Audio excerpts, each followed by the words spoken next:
Glories to Prabhupada. So start with just a little Radha Madhava.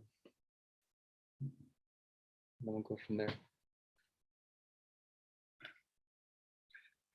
Jaya Radha Madhava Kunja Bihari Jaya Radha Bihari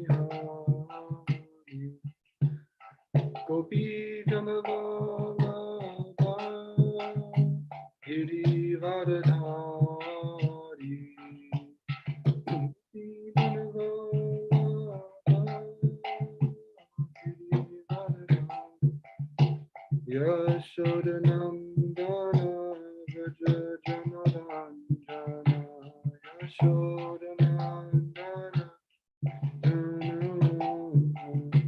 Yashodanandana Vraja Janaranjana Yashodanandana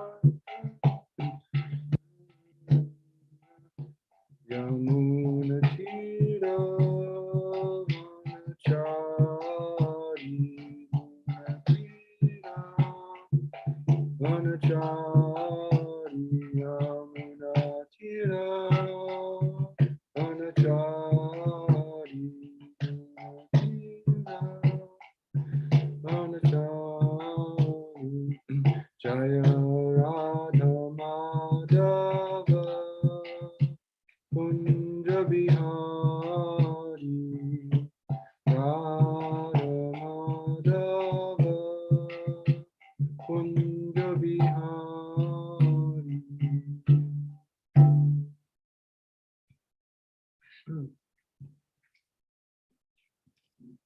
Okay, so we are reading from the Srimad-Bhagavatam, chapter 3, I believe, verse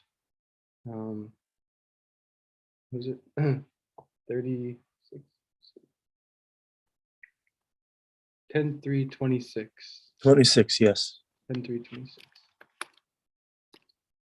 put it up here, so I'll just say the Sanskrit and then you guys could read along if you'd like to, and close mics. Narayanam namaskritya naram chaiva narottamam devam saraswatim vyasam tato jayamudhirayat. Yoyam kalas tasya te vyakta bandho cheshtam mahush cheshtate yena vishvam nimeshadir vatsaranto mahiyam tam tveshanam kshemadham prapadye. Yoyam kalas tasya te vyakta bandho cheshtam mahush cheshtate yena vishvam Nimeshadir vatsaranto mahiyam tam tveshanam kshema dhamma prapadye. Yaha, that which, ayam, this, kalaha, time, minutes, hours, seconds, tasya, of him, te, of you, avyakta bandho, O my Lord, you are the inaugurator of the unmanifested, the original Mahat Tattva or Prakriti. Cheshtam, attempt or pastimes. Ahuhu, it is said. Cheshtate, works. Yena, by which. Vishvam, the entire creation. Nimesha adihi, beginning with minute parts of time. Vatsara antaha, up to the limit of a year. Mahiyan, powerful. Tam, unto your lordship. Tvaishanam, unto you, the supreme controller. Kshemadhama, the reservoir of all auspiciousness. Prapadye, I offer full surrender. Translation, O inaugurator of the material energy, this wonderful creation works under the control of powerful time, which is divided into seconds, minutes, hours, and years. This element of time, which extends for many millions of years, is but another form of Lord Vishnu. For your pastimes, you act as the controller of time, but you are the reservoir of all good fortune. Nice point. Let me offer my full surrender unto your lordship. You act as a controller of time, but you are the reservoir of all good fortune. That's good for us. Otherwise, it'd be a bad thing. As stated in the Brahma Samhita 552, Yach Chakra Esha Shavita Sakala Grahanam Raja Samasta Suramurtira Shesha Tejaha Yas Yagyaya Brahmati Sambrita Kala Chakro Govindamadi Purusham Tamaham Bhajami. The sun is the king of all planetary systems and has unlimited potency in heat and light. I worship Govinda, the primeval Lord, the Supreme Personality of Godhead, under whose control even the sun, which is considered to be the eye of the Lord, rotates within the fixed orbit of eternal time. Let me share my screen here. Although we see the cosmic manifestation as gigantic and wonderful, it is within the limitations of Kala, the time factor. This time factor is also controlled by the Supreme Personality of Godhead, as confirmed in Bhagavad Gita, Mayadhyakshena prakritihi suyate satraracharam. Prakriti, the cosmic manifestation, is under the control of time. Indeed, everything is under the control of time, and time is controlled by the Supreme Personality of Godhead. Therefore, the Supreme Lord has no fear of the onslaughts of time. Time is estimated according to the movements of the sun, Savita. Every minute, every second, every day, every night, every month, and every year of time can be calculated according to the sun's movements. But the sun is not independent, for it is under time's control. Brahmati sambrita kala chakraha. The sun moves within the Kala Chakra, the orbit of time. Kala Chakra, it's a cool name. Kala Chakra Das. The sun is under the control of time, and time is controlled by the Supreme Personality of Godhead. Therefore, the Lord has no fear of time. The Lord is addressed here as Avyakta Bandhu, or the inaugurator of the movements of the entire cosmic manifestation. Sometimes the cosmic manifestation is compared to a potter's wheel. When a potter's wheel is spinning, who has set it in motion? It is the potter, of course, although sometimes we can only see the motion of the wheel and cannot see the potter himself.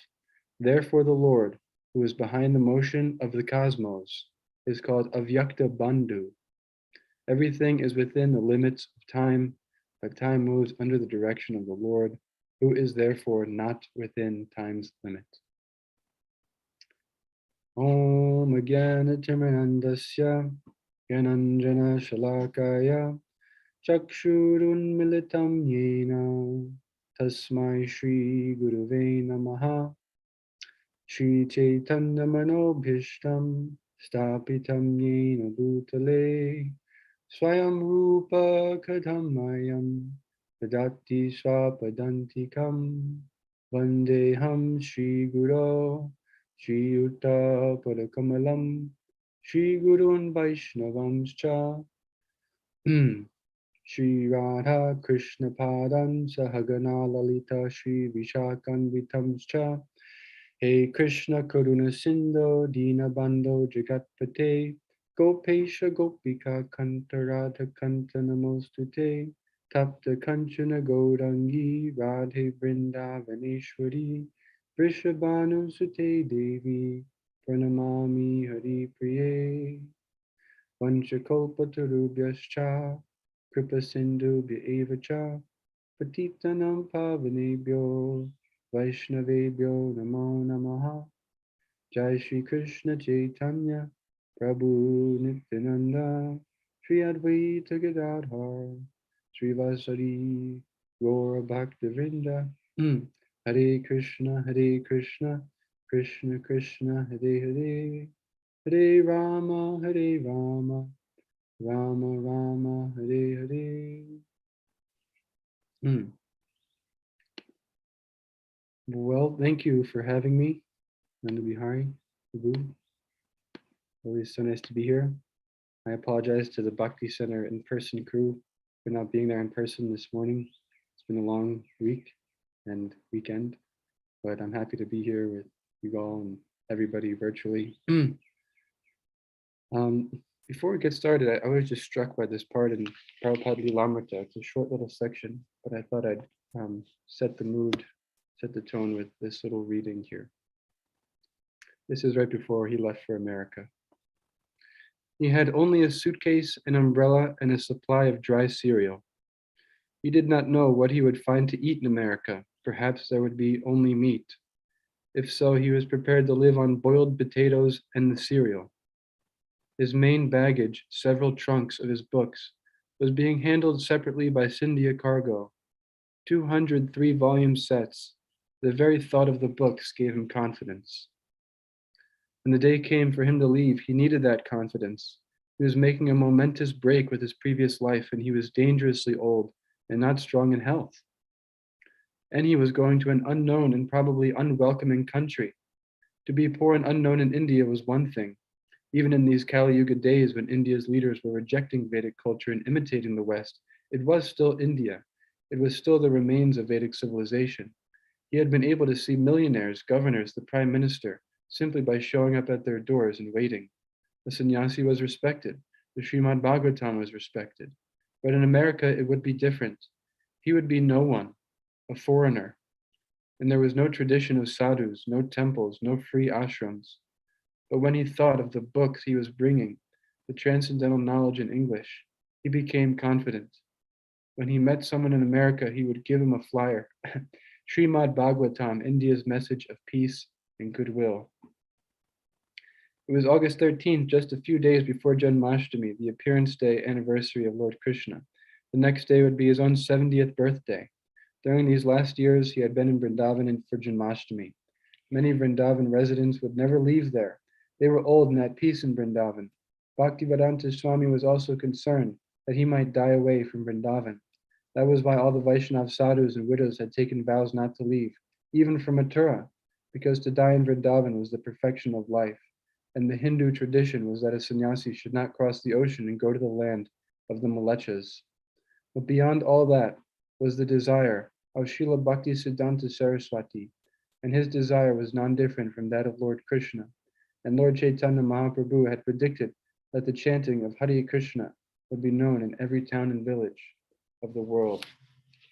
Srila Prabhupada ki jai. Okay, so I'll just read the verse really quickly again because there's a little gap.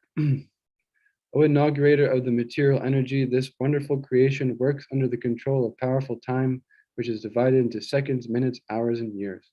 This element of time, which extends for many millions of years, is but another form of Lord Vishnu. For past times, you act as the controller of time, but you are the reservoir of all good fortune. Let me offer my full surrender unto your lordship. So I was struck by this idea of time and the fact that it's under the control of Vishnu, who always has our best interest in mind. And so we know in the material world, anything material is not inherently good or bad, that it can go either way depending on how it's used and our consciousness in relation to it. So time is the same way, in that when most people think of time, it's considered a bad thing, that it's making us age, it's making Kali Yuga progress, it's causing people to grow distant a lot of the time. But in the same way, it could be used for good as well. There's a great saying that Prabhupada often references, that drops a day wear the stone away. And so in that sense, even our deepest rooted anartas, even the thickest layers of rock that reside over our heart, can be withered away if we properly use this time force. So the question then becomes is, how do we use time to our advantage as devotees to become pure, to erode the rock on our hearts? And that's very clearly answered in the Srimad-Bhagavatam by the verse 1 to 18. Nasta prayesha badreshu nityam bhagavat sevaya bhagavati uttama shloke bhaktir bhavati naishtaki. That is, by regular attendance in classes on the Bhagavatam, good job everybody, and by rendering of service to the pure devotee, All that is troublesome to the heart is almost completely destroyed, and loving service unto the personality of Godhead, who is praised with transcendental songs, is established as an irrevocable fact. So part one is, as we see, hearing Srimad-Bhagavatam, regularly attending classes on Bhagavatam. And that's very important, the whole idea of regularity, because if you think about it, we're basically underwater here in the material world. It's like an unnatural position for us. And so we need a constant flow of oxygen if we want to survive. And so that constant flow is the Srimad-Bhagavatam. By hearing Bhagavatam regularly, staying connected to the Bhagavatam, then we stay connected to Krishna. We stay connected to who we really are. We stay connected to the life-giving force that sustains us in our Krishna consciousness. It's so important just to hear Srimad-Bhagavatam regularly. The other aspect is to do it deeply, deep hearing, in that, yes, we may read Srimad-Bhagavatam daily, but it's best to do it in the proper mood. And that proper mood is given in the Chaitanya Charitamrita, Shunile Karibe Chitta Ragyanadi Dosh, Krishna Gata Preme Havi Paibe Santosh.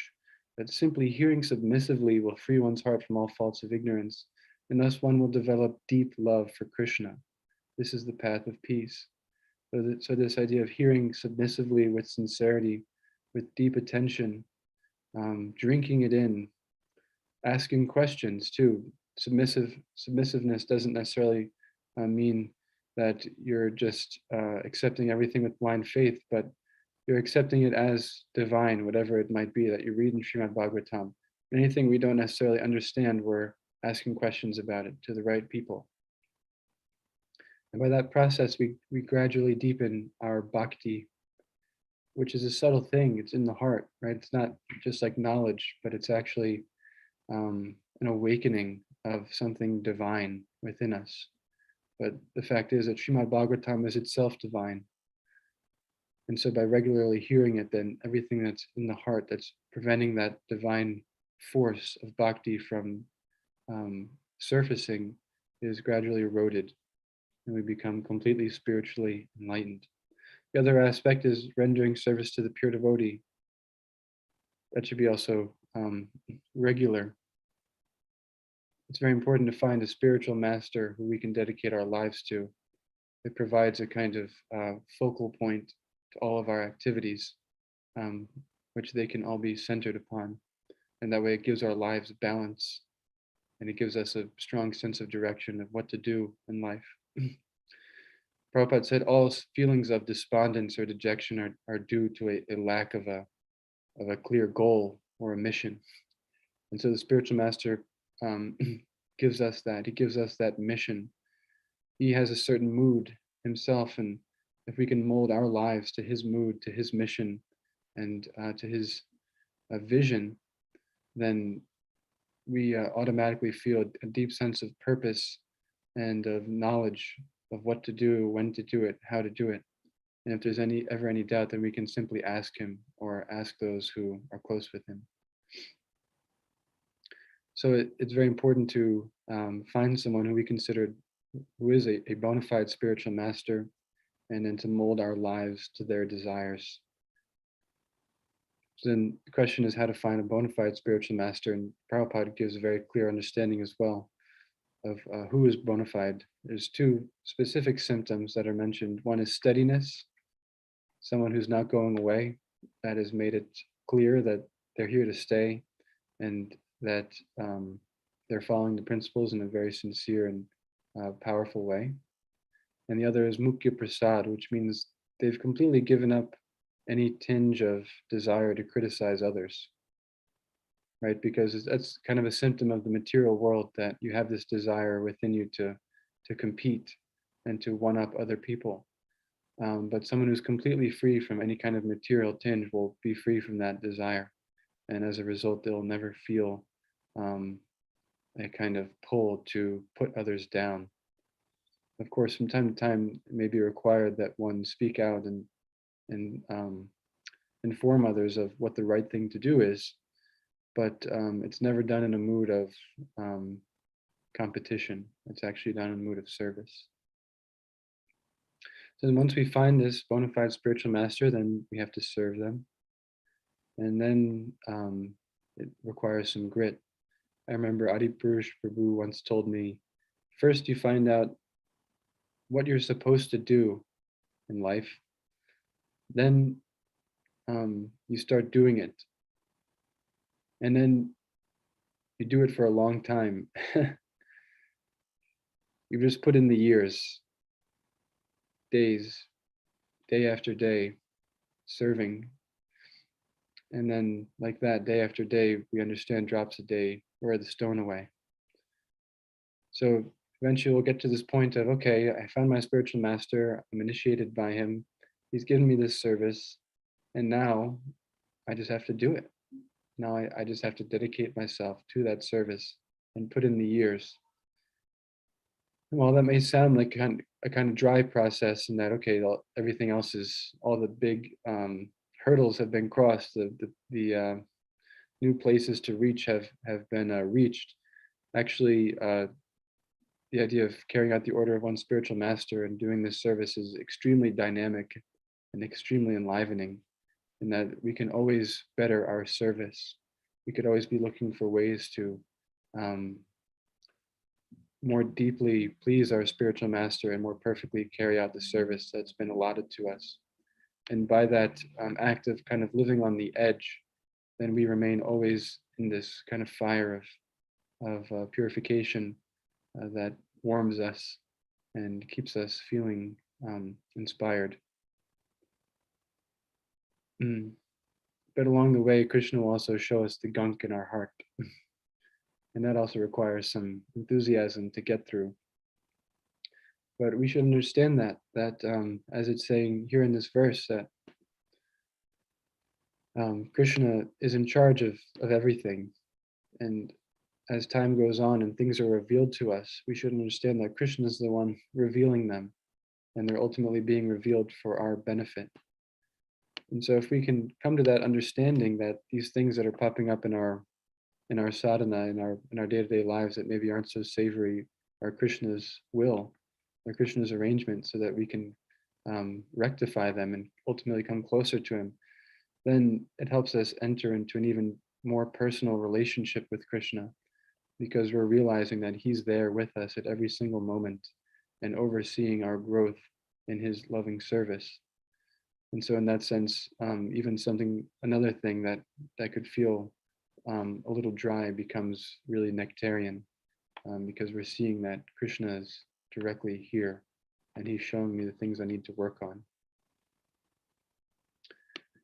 So as we move along, we should keep these two things in mind: the associating with our spiritual master by carrying out his instructions, and also regularly hearing Srimad-Bhagavatam. There's two great apps in this regard.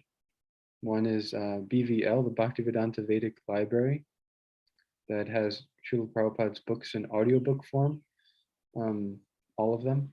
I think they're still working on the last parts of the CC, but at least his main books, Bhagavad Gita, Srimad-Bhagavatam, Nectar of Devotion, Teachings of Lord Chaitanya, these are all available in audiobook form, so we can regularly hear Srila Prabhupada's books, especially Srimad-Bhagavatam, at all times, as far as possible, without end.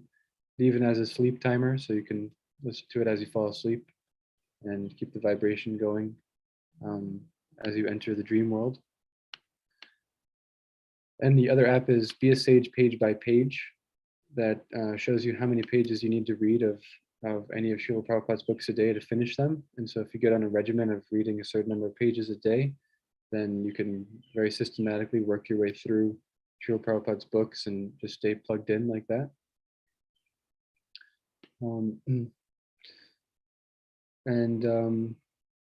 Yes, so by staying connected to these two processes especially, then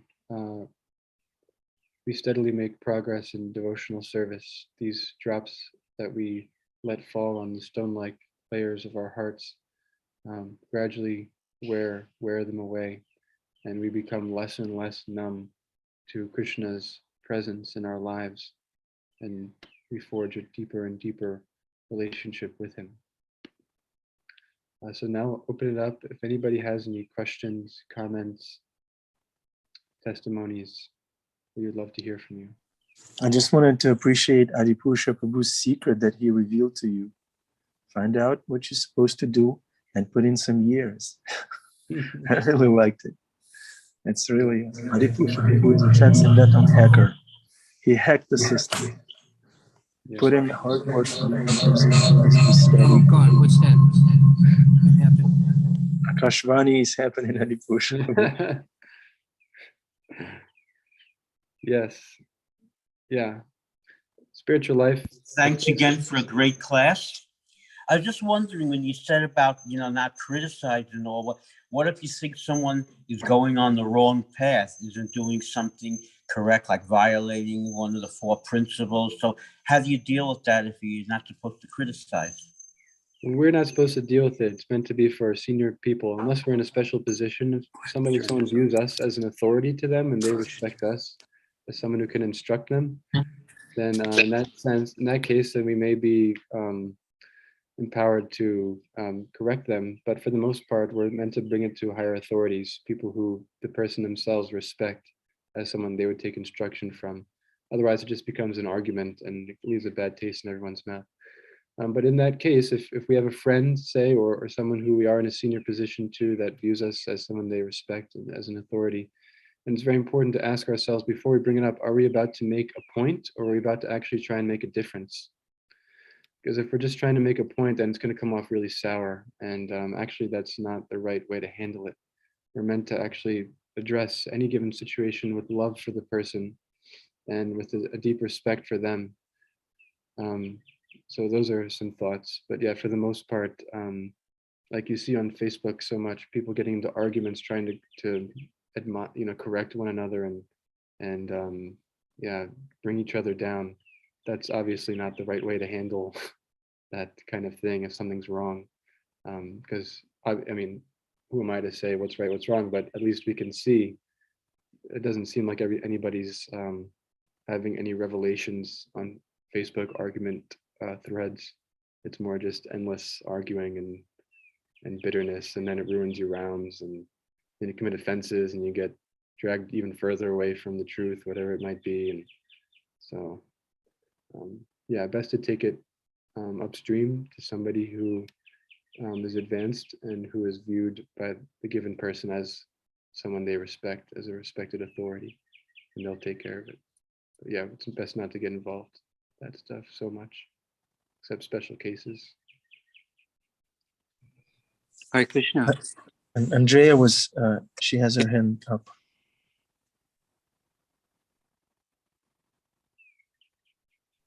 Hare Krishna, Anupama Das Prabhu.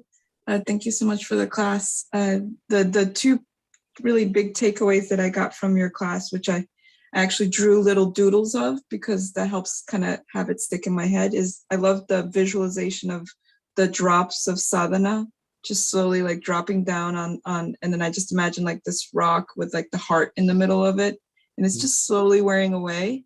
And honestly, to me, that gives me so much hope, because it's like, okay, just slow and steady. You can do it. Like it may seem like you're not, but it could take millions of lifetimes, but it's going to happen. So that gives me hope. And then also when you talked about how the fire of purification keeps us warm and motivated. And when I drew the picture of it, my husband actually remarked that it made him think of the how do you say it? Meme? Or the meme, whatever, I forget it, of like somebody in a fire, and then they're like, everything's fine. Yeah. And he's like, but the way that you guys, that I drew it and the way that you're talking about in the fire purification, everything is fine. Like, that is true. It is a positive that it may seem like if we can kind of, when it's happening, like when we're going through a really rough time and we're like, either like in pain, emotionally, physically, sometimes both at the same time, that it's the fire of purification, and it's actually kind of keeping us warm, and it's, if we look at it the right way, it can keep us motivated and keep us going. So I really, really love those points. Thank you so much. Hare Krishna. Thank you for your, as always, wonderful additions and appreciations. Yes, we.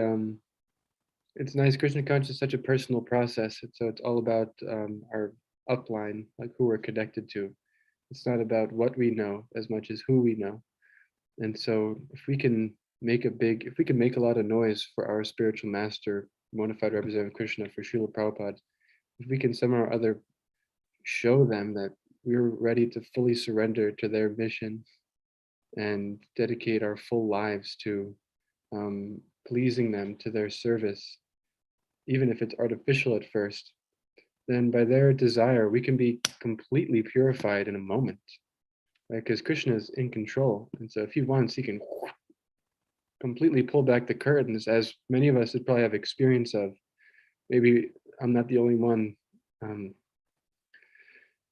Maybe you guys also have gotten a free sample when you first started Krishna consciousness, or from time to time in a kirtan or whatever it might be. Sometimes Krishna will drop a free sample in our laps of what it could be like to actually love him and engage in his loving service in a full way.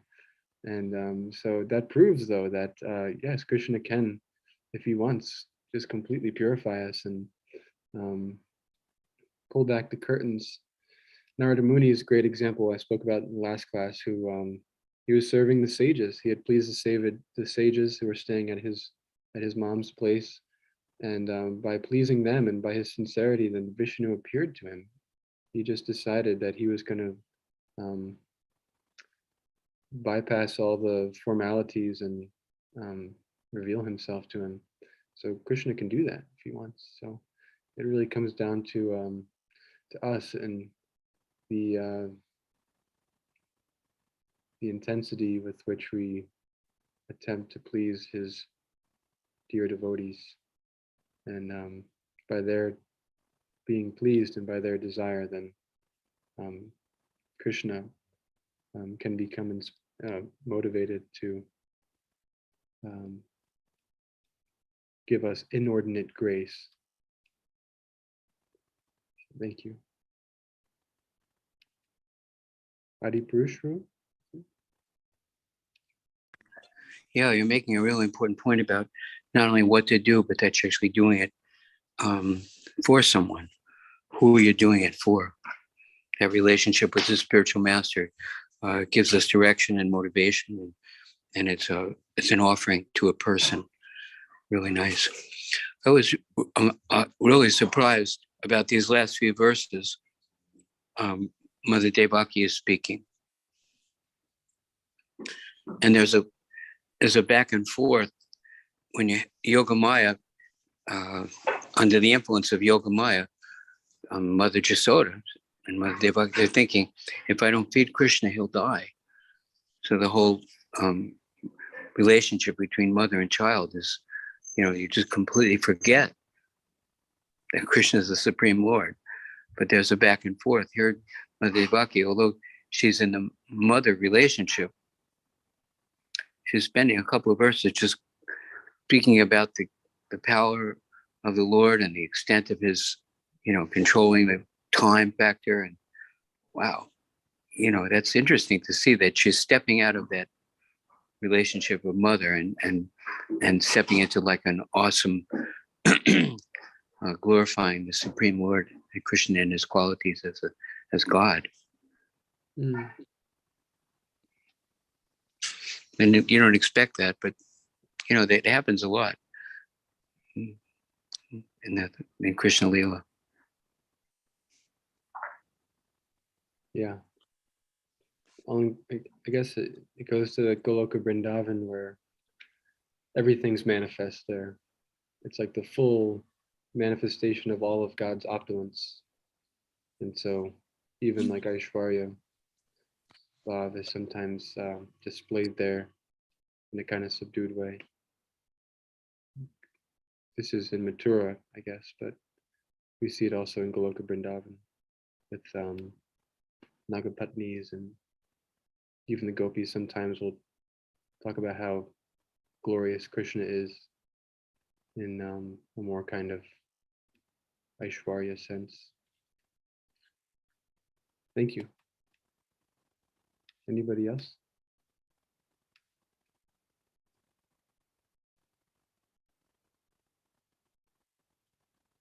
Anupam Prabhu, beautiful class. And you're handling those questions like a pro, like a bhakti pro. Thank you so much. My question is, how to stay inspired at moments when we feel like our free sample has run out, when we're just not inspired for somehow or other. If that happens, how do we stay on track? What are our resources that are there for us by Srila Prabhupada's grace that we can take to when in the moments of being kind of a little weak spiritually? Well, I asked this exact question to Bhagavata Shraya Prabhu, Prabhupada disciple, just 2 days ago. Because I had heard of some friends of mine who had stopped chanting their rounds.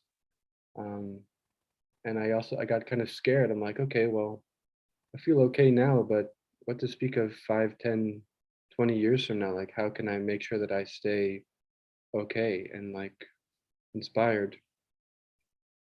And he said to preach. He said you have to preach. He said this is something Prabhupada told him, that by preaching, then stay inspired. Yeah. I like to think of it like the order of the spiritual master is a ray of the internal potency of Krishna. That's described somewhere. I have to find the reference.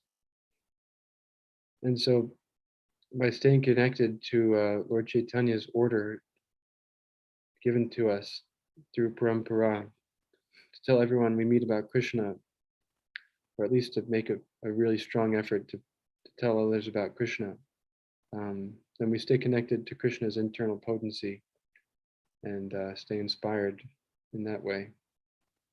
And I found out as well that I received an instruction in regard to book distribution for my spiritual master. And I found that whenever I'm starting to feel a little distant, it's like I jump back in the ocean whenever I go out on book distribution, and I feel completely enlivened again. And I've now just realized that I should mold my life completely to that mission, whatever it might be, because obviously it can't be out on the sidewalk at all times, but you can always engage your mind in how to carry out the order of Lord Chaitanya in some way. So that's what I've been told, at least.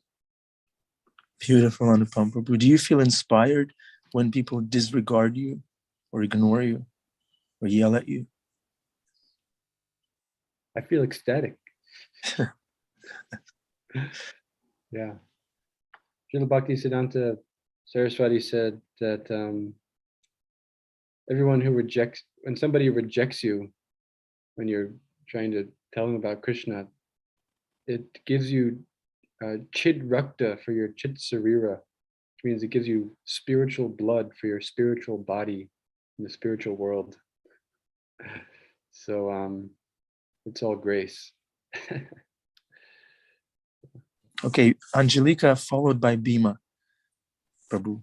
I actually think that Bhima Prabhu was before me, so. Well, he's a gentleman. He will not speak unless you speak first. Thank you. Yes, ladies before gentlemen. People. Thank you so much, Prabhu. I just thought about what I spoke with my god sister, and we were speaking about what to do when there's no taste in the holy name, and yet we either vowed officially or unofficially to really develop this relationship with the holy name and carry it out. And the simple yet so profound advice that she gave me was just, well, if you feel uninspired, you come to Krishna and tell him about it.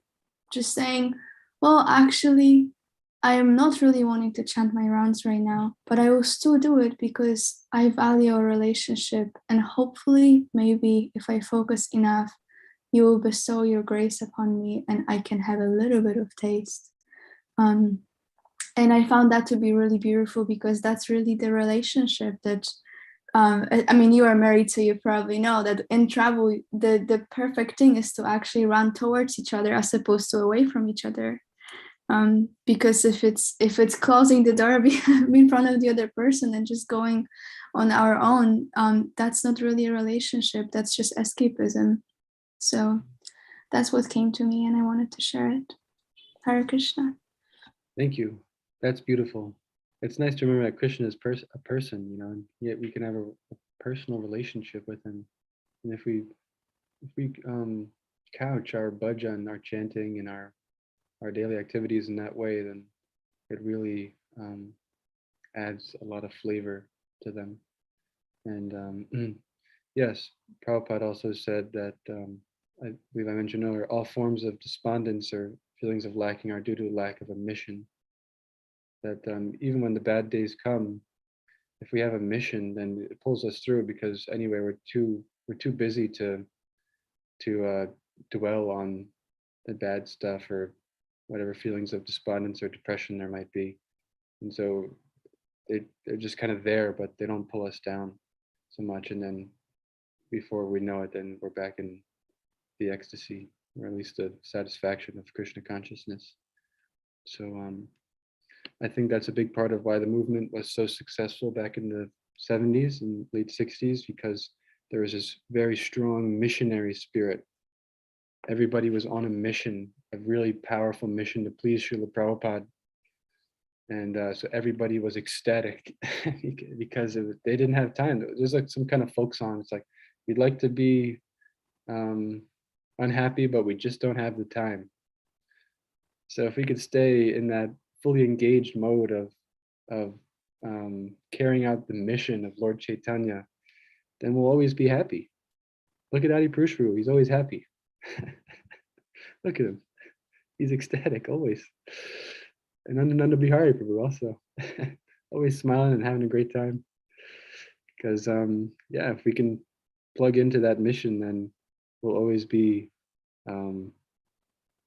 fired up. We're in the fire. How can you not be fired up if you're in the fire of Lord Chaitanya's mission? Okay, Bhima Prabhu, sorry. Yes, Haribol Anupama Prabhu, wonderful class. I love the the peaceful way in which you articulate the philosophy. It's you don't run forward. Your cadence is much appreciated. Reminds me of Radhanath Maharaj, and he says so much without saying too much. So I would just like to say, in regards to how we feel about approaching the holy name, that we should check ourselves that when, and this is from personal experience, many years, when we become comfortable, to use Lord Chaitanya's term, in the lap of Maya, when we become comfortable and complacent, if things are okay, which is very, which happens very quickly in the mode of goodness, believe it or not, we can become very quickly happy with our situation in the mode of goodness. Good job. I go on Wednesdays and Sundays. I help cook prasad. But then when that time comes to arise early in the morning, 4, 3, 5, whatever you have to do to get up early in the morning and spend intimate alone time with Krishna and Krishna's name, which of course is the same, that time. And after all, the feeling is the prayer. And that feeling is revealed by the sincerity and the sacrifice that we take to be at that time, to shut our mind down. And when we're not desperate, when we're not feeling Maya, when we're not feeling that we are in a very precarious situation because things are all right, then we stop seeking out Krishna's protection and the shelter, the Saranagati. We don't go to Krishna. We don't run, as Angelica said that we don't run to Krishna. We don't run as a child who is seeking his mother because we're not scared anymore of Maya. We're having a good time in this Mayic world. So that's why Kunti prayed, let the calamities happen again and again. We should at least always be aware of the calamities that are happening around us. And through Kala, through time, a calamity is happening day by day. There's another drop that's going on, of course.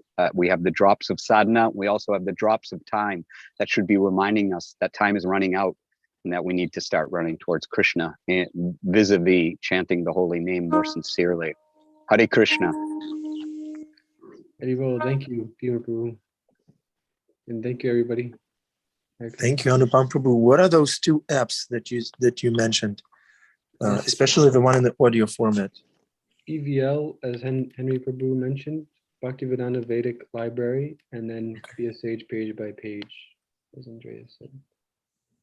Oh, BFL. Oh, yeah. Okay. Yep. Thank you very much. No, I went to bvl.com and bvl.org, and I didn't get the right thing. It's an app on the iOS or the Google Play Store. Oh, okay. Thank you. Okay, thanks, Gail. Yeah, just in regard to waking up early, I'll just say I found it's not as important the time you wake up as the time we go to sleep, and that I found that I know how many hours of sleep I need, and that as long as I get to sleep at a certain time, I know I can wake up at a certain time and be okay. I think that was a point that came up last week where there was a question about the importance of waking up early, and I found it's less getting up at Brahma Muhurta, more just not oversleeping in general. And so as long as we're, just getting the amount of sleep we need and maintaining that and trying to just go to sleep a little earlier, then the waking up early thing becomes more feasible, at least for me. So. Okay, thank you very much. Here's a big takeaway for me personally. Feeling uninspired, take up more responsibility in Lord Chaitanya's movement. Get yourself into a transcendental trouble for Krishna. And there will be no time for depression and all that. Thank you, Anupam Prabhu. Anupam Prabhu ki jai. His spiritual master Vaisheshika Prabhu ki jai. Srila Prabhupada ki jai. Srila Bhaktisiddhanta Saraswati Thakur Prabhupada ki jai. Devotees doing service for Krishna 24 hours a day, ki jai. Right. Morning Bhagavatam class every day, steadiness, backbone, ki jai. Have a wonderful day, everybody. Thanks for smiling and for showing up regularly. Thank you, Anupam Prabhu. Hare Krishna. Hare Krishna. Thank you so much, Prabhu. Hare Krishna.